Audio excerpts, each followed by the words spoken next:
Pharmacology के most important MCQ के 10-10 के 2 सेट अपलोड हो चुके हैं, जिसे मैंने हिंदी में एक्सप्लेन किया है। आप उसे वीडियो के प्लेलिस्ट में जाकर के देख सकते हैं। आज का पहला क्वेश्चन ये है कि स्क्रैचिंग करने से खुजली से राहत मिलती है, इसका कारण क्या है? क्या इसका कारण यह है कि ये जर्म्स को मार देता है? दूसरा ऑप्शन ये है कि क्या वो एंजाइम को कम कर देता है जिससे ईचिंग खत्म होती है? क्या ये हमारे स्किन से डस्ट को हटाता है? और चौथा, क्या ये उन नर्व्स को स्टिमुलेट करता है जो ब्रेन को सिग्नल भेजते हैं एंटी हिस्टामिन केमिकल को प्रोड्यूस करने के लिए? तो आप सभी को बता दें कि जब हम स्क्रैचिंग करते हैं यानी अपने नाखूनों से उस जगह को रगड़ते हैं जहां पर खुजली हो रही है, तो उस समय ब्रेन एक्टिव पार्ट अपना भूमिका निभाता है और वे हमारे स्पाइनल कॉर्ड को संदेश भेजता है कि वहां जिस जगह पर हम अपने नाखूनों से स्क्रैचिंग कर रहे हैं वहां पर एंटी हिस्टामिन केमिकल को प्रोड्यूस करे। और एंटी हिस्टामिन केमिकल एक ऐसा केमिकल है जो हमें खुजली से राहत देता है। तो जैसा कि आप जान रहे हैं, यहाँ पर इस चित्र में भी देख रहे हैं, इस तरह का फंक्शन होता है। So here option D is the right answer. ये स्टिमुलेट करता है नर्व्स को जिससे एंटी हिस्टामिन केमिकल प्रोड्यूस होते हैं उस स्किन पर। फेनाइलकेटोनुरिया एक जन्मजात बीमारी है जो नीचे दिए गए किस ऑप्शन से संबंध रखता है? तो सबसे पहले हमें यह जानना होगा कि फेनाइलकेटोनुरिया का अर्थ क्या हुआ। एक्चुअली में जब बच्चे का जन्म होता है तो कुछ बच्चों में ये बीमारी हो जाती है जिसे शॉर्टकट में हम लोग PKU बोलते हैं, और ये जिंदगी भर बच्चों के साथ रहती है। जैसा कि हम जानते हैं कि मानव शरीर में अंतःस्रावी ग्रंथियां यानी इंडोक्राइन ग्लैंड होती हैं जो कि एमिनो एसिड के ब्रेक डाउन में मदद करती हैं। और जिन बच्चों को PKU बीमारी हो जाती है उनके बॉडी में जो इंडोक्राइन ग्लैंड है उसमें से एमिनो एसिड का ब्रेकडाउन नहीं हो पाता है, और जिसके चलते ब्रेन में डिसऑर्डर और डेवलपमेंट का धीरे होना, मेंटल रिटार्डेशन और मूवमेंट डिसऑर्डर और हाइपर एक्टिविटी जैसी गंभीर लक्षण बच्चों में देखने लगते हैं, और वे इसे ठीक भी नहीं कर पाते हैं जैसे जैसे इनका विकास होता है। तो इसीलिए इन चारों ऑप्शन में हमें ये देखना है कि इंडोक्राइन ग्लैंड का कमी या एट्रोपी जिसे भी हम इंग्लिश में कहें वो कहाँ पर है, तो वो हमें ऑप्शन सी में प्राप्त हो रहा है। So here option C is the right answer for phenylketonuria की बीमारी से संबंधित है। Our next question is what is mannitol, यानी मानिटॉल क्या है इनमें से? क्या ये लूप डायरेटिक है? क्या ये ऑस्मेटिक डायरेटिक है? क्या ये पोटेशियम स्पेरिंग डायरेटिक है या कार्बोनिक एनहाइड्रेस डायरेटिक है? तो सबसे पहले हमें ये समझना चाहिए कि मानिटॉल का मतलब क्या है और इसका इस्तेमाल क्यों किया जाता है। तो मैनिटॉल डायरेटिक है। अब डायरेटिक तो ऑप्शन सभी में है, तो सबसे पहले हम ये समझ लेते हैं कि डायरेटिक क्या होती है। तो ये डायरेटिक का मतलब होता है जो ज़्यादा यूरिन बनाए यानी ज़्यादा पेशाब बनाए, जिससे कि शरीर में सॉल्ट जो है वो निकल जाए, ज़्यादा पानी है तो वो निकल जाए। इसके अलावा अगर हार्ट में स्वेलिंग हो जाती है यानी सूजन हो जाती है तो मैनिटॉल ठीक करता है। किडनी में सूजन हो जाए, लीवर में सूजन हो जाए तो मैनिटॉल ठीक करता है। इसके अलावा हमारे ब्रेन में या आंख के आसपास अगर सूजन हो जाए तो ये मैनिटॉल ठीक करता है। अब जानते हैं कि आखिर ये किस तरह का डायरेटिक है। तो जब आप इसके डीप में जाओगे यानी कि जब बुक्स को आप सर्च करोगे तो आपको पता चलेगा कि ऑस्मेटिक प्रेशर को ये इंक्रीज करता है, जिसके चलते पानी जो हमारे शरीर में है वो बाहर आ जाती है। तो यहाँ पर ऑस्मोटिक जो है ऑप्शन बी में सही हो रहा है। So here option B is the right answer, osmotic diuretics. Our next question is amitriptyline के लिए स्टार्टिंग मटेरियल इनमें से क्या है? तो सबसे पहले हमें यह समझना होगा कि एमिट्रैप्टाइलिन है क्या और इसका इस्तेमाल क्यों किया जाता है। एमिट्रैप्टाइलिन मेंटल प्रॉब्लम के लिए इस्तेमाल किया जाता है, खासकर डिप्रेशन के लिए। ये दवा डॉक्टर की सलाह पे ही लेनी चाहिए मरीज को, यानी बिना प्रिस्क्रिप्शन के ये दवा नहीं लेनी चाहिए। ये मूड की फीलिंग को इम्प्रूव करता है, एंजाइटी को दूर करता है, टेंशन को भगाता है। ये सॉलिड डोजेस फॉर्म में भी आता है यानी टैबलेट के रूप में आता है, साथ ही साथ लिक्विड डोजेस फॉर्म में भी ये आता है। और इसका इस्तेमाल कुछ पेन को रिलीव करने के लिए किया जाता है और माइग्रेन से बचने के लिए भी इसका इस्तेमाल किया जाता है। अब बात करते हैं इसके आंसर की। तो एमिट्रैप्टाइलिन के लिए जो स्टार्टिंग मटेरियल है यानी कि जिस मटेरियल का इस्तेमाल इसको शुरुआत में बनाने के लिए किया जाता है वो है फैथैलिक एल्डिहाइड। यानी कि फैथैलिक एल्डिहाइड वो मटेरियल है जो शुरुआती स्टेज में एमिट्रैप्टाइलिन को बनाने के लिए किया जाता है। So here option A is the right answer, phthalic anhydride.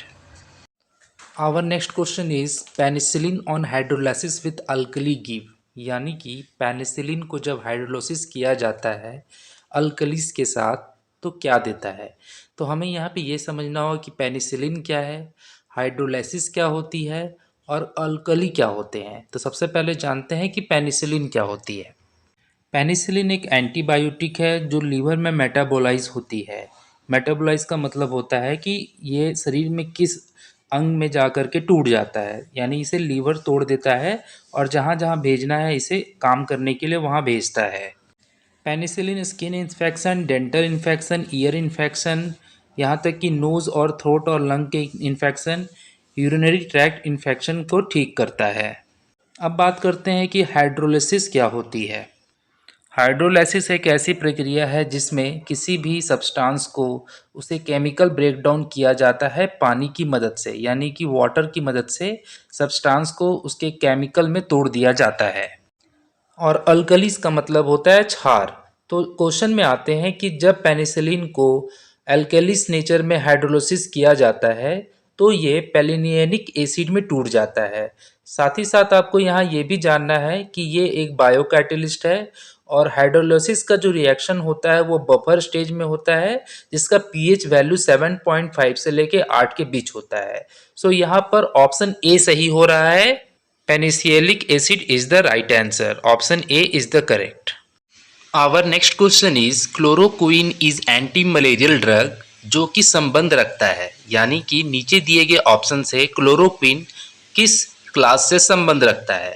तो इस क्वेश्चन का जवाब ढूंढने से पहले चलिए जानते हैं कि क्लोरोक्विन क्या है, एंटी मलेरियल ड्रग क्या होती है। क्लोरोक्विन लीवर में मेटाबोलाइज होने वाला ड्रग्स है जो कि लीवर में मेटाबोलाइज होकर के हमारे बॉडी में फैल जाता है। अब आपको जानना होगा कि जो मलेरिया के परजीवी होते हैं जिसे प्लाज्मोडियम फैलिकल्परम कहा जाता है, ये हमारे रेड ब्लड सेल में चले जाते हैं और वहाँ पर अपनी संख्या बढ़ाने लगते हैं और मलेरिया को फैलाने लगते हैं।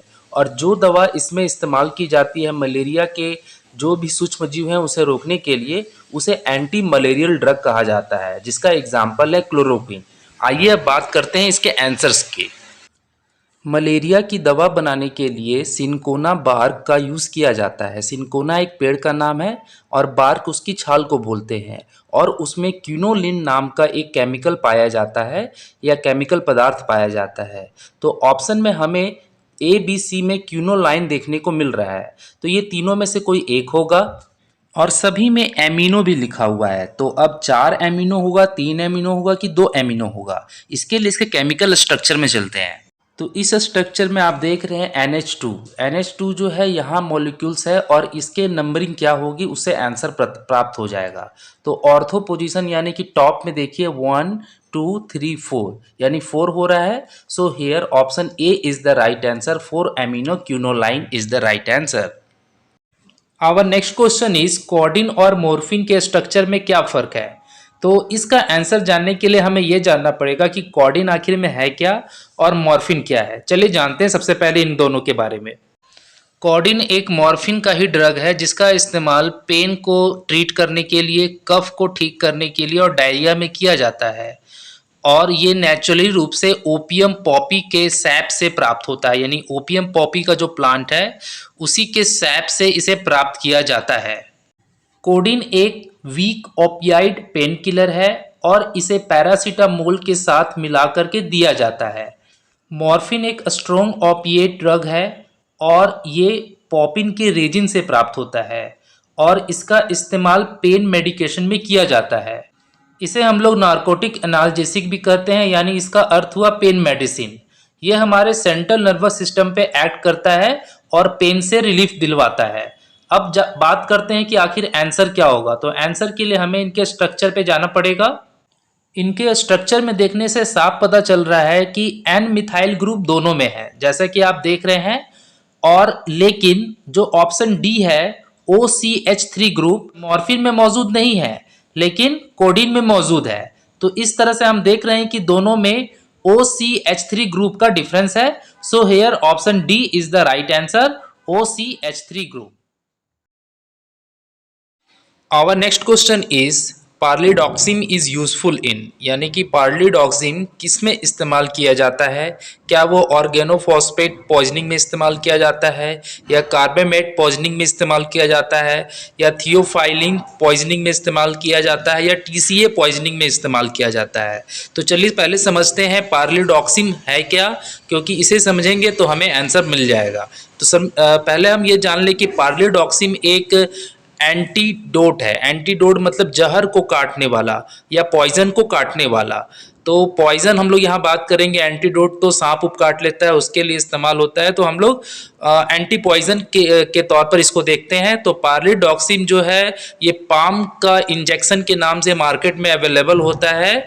और जब कोई व्यक्ति फॉस्फेट से जुड़ा या कीटनाशक, पेस्टिसाइड या फिर कोई भी ऐसा चीज जो हम खेती में इस्तेमाल करते हैं दवा छिड़कने में, वो खा लेता है, तो उसको ठीक करने में इस दवा का इस्तेमाल किया जाता है। यानी कि जिनको ऑर्गेनोफॉस्फेट पॉइजनिंग हो जाती है, तो ऑर्गेनो फॉस्फेट पॉइजनिंग जिसको हो जाती है उसे पार्लिडॉक्सिन का इंजेक्शन लगाया जाता है। और इसके सिम्टम यह है कि उसके आंख की पुतलियां सिकुड़ जाएंगी, और साथ ही साथ उसको बेहोशी जैसा हालात हो जाएंगे, और उसे लार बहुत ज़्यादा बनने लगेगी, आंखों से आंसू निकलने लगेंगे, डायरिया हो जाएगा, वॉमिटिंग हो जाएगी, स्वेटनिंग आ जाएगी, तो इस तरह की चीज़ें होने लगेंगी। तो यहाँ पर ऑप्शन ए सही हो रहा है। तो हम लोग बोल सकते हैं ऑर्गेनोफॉस्फोरस पॉइजनिंग जिसे हो गया उसे ये इंजेक्शन दी जाती है।